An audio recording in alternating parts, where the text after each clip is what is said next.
안녕하세요. 반갑습니다. 1세대 2주택자 부동산 세금에서 살아남기 김연주 세무사입니다. 자, 이번 시간에는 부동산 세금에서 살아남는 합법적인 13가지 절세 전략에 대해서 한번 알아보겠습니다. 자, 먼저 이 다주택자로서 부동산 임대 등록을 해서 한번 살아남아 보자, 이런 내용인데요. 이 18년 9.13 대책으로 정말 부동산 임대 사업자의 혜택이 대폭 삭감되었습니다. 조정 대상 지역에서 주택 임대 등록을 한 경우에도 양도소득세가 중과되고요. 그리고 장기보유 특별공제가 배제되면서 종합부동산세가 합산되는 그러한 규정이 도입이 되었습니다. 이렇게 임대 사업자에게 지원책이 많이 줄어든 상황에서도 임대업 등록을 하는 것이 유리할까, 이런 생각을 많이 하시게 되는데요. 만약에 임대사업자의 등록 의무 기간을 최소한 유지시킬 수가 있다면 임대사업자도 충분히 활용해 볼 가치가 있다는 것을 말씀드립니다. 자, 거주주택 과세 특례인데요. 이것은 소득세법 시행령 제155조 제20항에 있는 규정입니다. 2년 이상 거주한 주택을 양도하고요. 그 거주주택의 비과세 여부를 판단할 때 장기임대주택은 주택수에서 제외가 됩니다.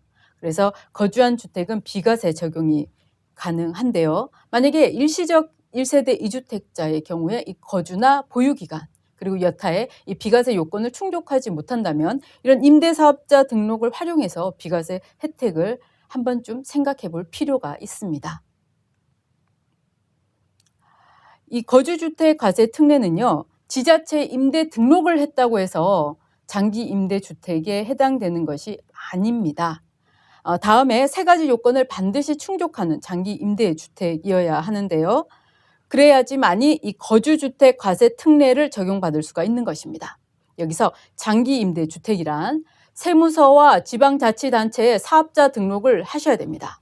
그리고 임대 개시 당시에 이 주택의 기준 시가가 6억 이하인 임대주택이어야 되고요. 수도권 지역 외 지역은 3억 원 이하의 임대주택이어야 합니다. 예컨대 2년 이상 거주한 주택을 비과세 받고 이후에 장기 임대주택을 5년 이상 임대하고 양도한 경우에 이 장기 임대주택에 대해서 비과세가 적용 가능합니다. 그런데 이번 세법 개정으로 인해서요, 거주주택 과세 특례는 최초의 거주주택에 대해서만 단 1회 한해서 비과세를 적용받을 수 있기 때문에 반드시 확인을 하시고 이 규정을 적용시키셔야 될 것 같습니다. 그리고 양도 차익이 가장 큰 주택에 2년을 거주를 해서 조금 전에 말씀드렸던 이 거주주택 단 1회밖에 비과세를 적용받지 못하는 거주주택 이 과세 특례를 최대한 뽑아내보자, 이런 내용인데요. 양도 차익이 가장 클 것으로 예상되는 주택을 거주주택으로 해서 단 한 번밖에 없는 거주주택 과세 특례를 적극적으로 활용하자는 뜻입니다. 그래서 거주주택에 2년을 거주하고요. 보유하고 있는 나머지 주택은 장기 일반 임대주택으로 등록을 해서 50% 내지는 70%의 장기 보유 특별 공제율을 적용할 수 있는 절세 방안을 모색해 보는 것도 좋은 절세 전략 중에 하나라고 생각됩니다. 자, 일반적인 장기 보유 특별 공제는 연간 2%의 공제율이 적용됩니다. 보유기간이 3년 이상인 경우는 6%, 15년 이상인 경우는 30%가 적용이 되고요.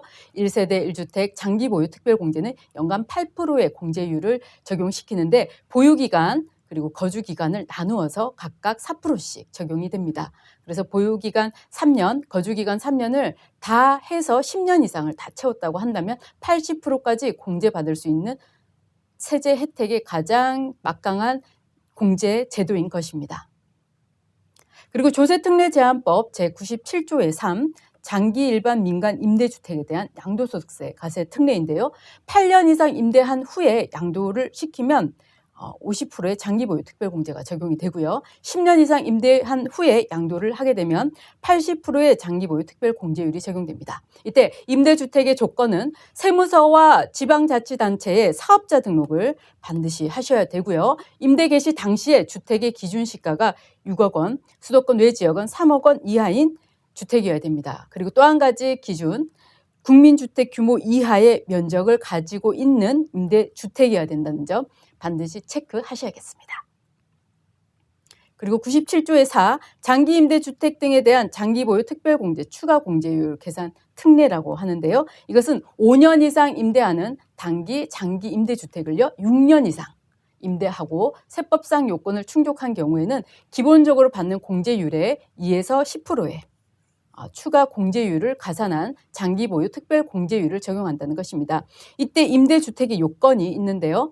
18년 3월 31일까지 세무서에 사업자 등록과 지방자치단체에 사업자 등록을 해야 됩니다. 그리고 실제 6년 이상 임대한 주택이어야 되고요. 임대료 증가율이 5% 이하여야 됩니다. 그리고 임대 개시 당시에 주택의 기준시가가 수도권은 6억 원 이하여야 되고 수도권 외의 지역은 3억 원 이하의 요건을 충족하는 주택일 때 이 규정을 적용받을 수가 있습니다.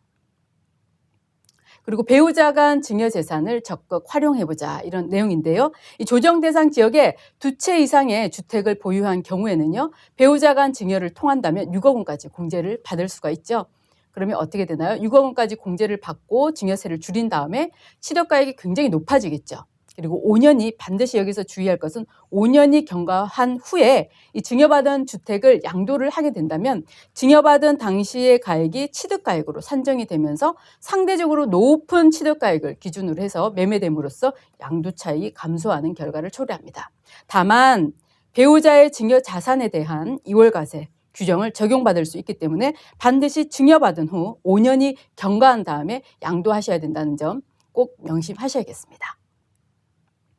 자, 5번째는요. 자산 취득은 단독 명의보다는 부부 공동 명의로 하자 이런 것입니다. 자산을 공동 명의로 취득을 하여 지분을 나눈 경우에는요. 양도소득세가 공동 명의자의 지분율로 안분되어서 계산됩니다. 그래서 누진세율의 구조를 가지고 있는 양도소득세율에서는 단독 명의보다는 당연히 부부 공동 명의로 나누었을 때 세구간이 떨어지겠죠. 그럼으로써 세부담이 확실하게 감소하는 효과가 나타나게 되는 것입니다.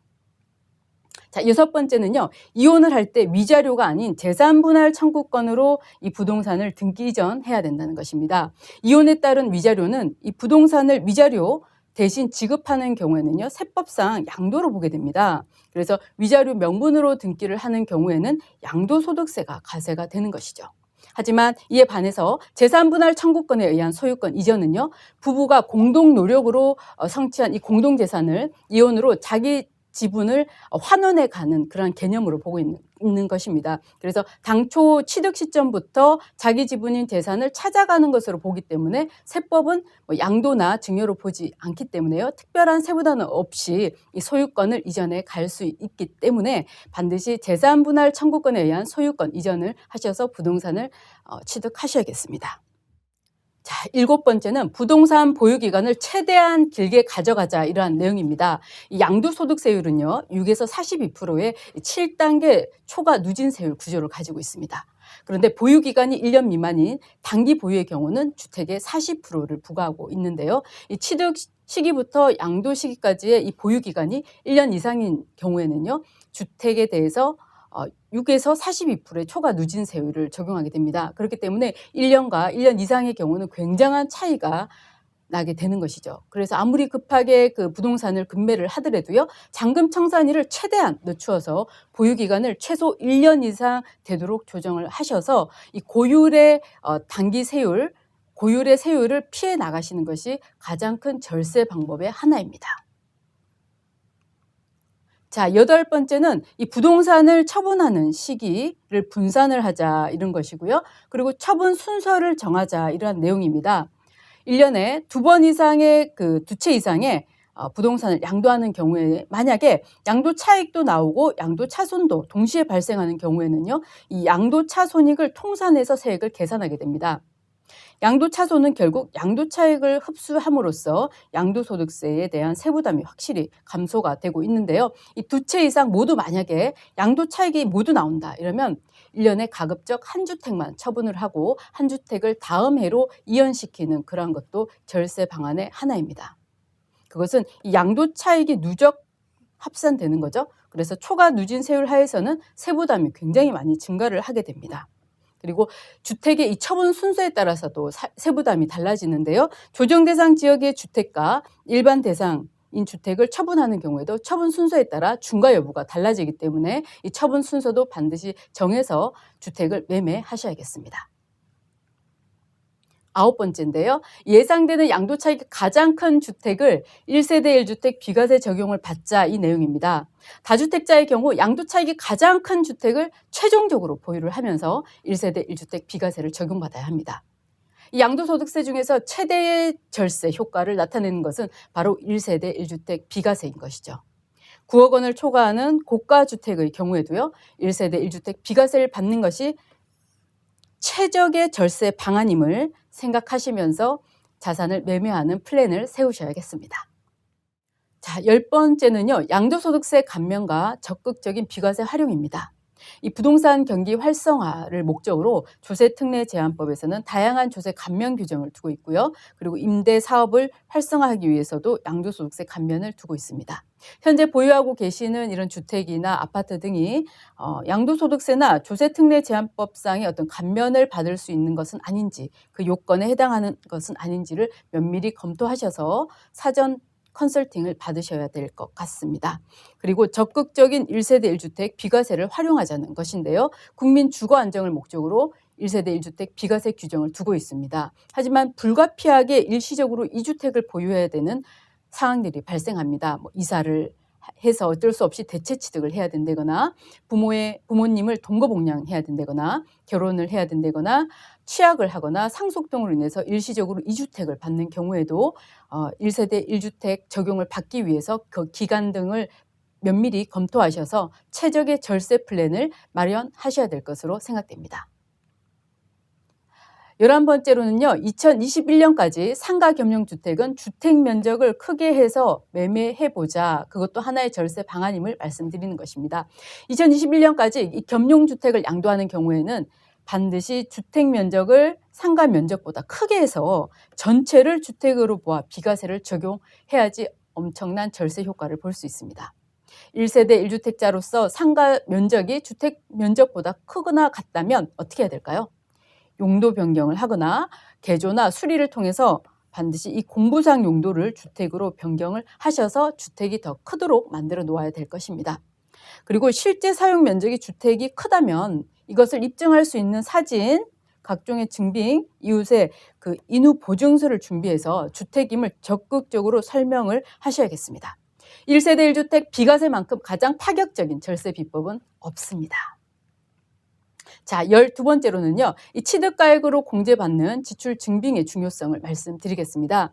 주택을 취득하거나 자본적 지출이 발생되는 경우에는요. 이 지출 증빙과 관련해서 세금 계산서 내지는 계산서 등의 증빙을 보관을 해야 됩니다. 우리가 양도소득세를 계산할 때 양도소득세 계산 구조를 보면요. 양도차익의 산출은 양도가액에서 부동산을 취득한 원가, 그리고 취득세, 그리고 취득 부대 비용, 이런 자본적 지출을 차감한 금액에 대해서 과세하도록 되어 있기 때문에 이런 입증할 수 있는 지출 증빙의 수치가 절세의 기본임을 아셔야겠습니다. 자, 마지막으로 13번째인데요. 매매 후에는 반드시 양도소득세를 신고하자, 이런 내용입니다. 양도소득세 신고는 양도일이 속하는 달의 말일부터 2개월 내에 신고를 하셔야 되는데요. 신고를 하지 않으면 가산세의 부담이 있습니다. 그리고 1년에 2건 이상의 부동산을 처분하고 양도소득세를 신고할 경우에는요. 2건 이상의 그 내역을 반드시 합산해서 신고를 해야 합니다. 양도할 때마다 예정 신고를 하고 다음해 5월까지 양도한 내용을 통산해서 양도소득세 확정 신고를 거쳐야지 양도소득세가 결정됩니다. 신고 기한 내에 신고를 하지 아니하면 가산세의 부담이 있기 때문에 반드시 매매 후에는 양도소득세 신고를 하셔야 할 것입니다.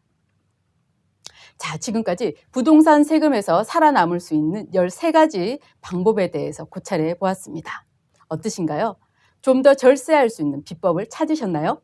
1세대 2주택자 부동산 세금에서 살아남기, 김연주 세무사였습니다. 감사합니다.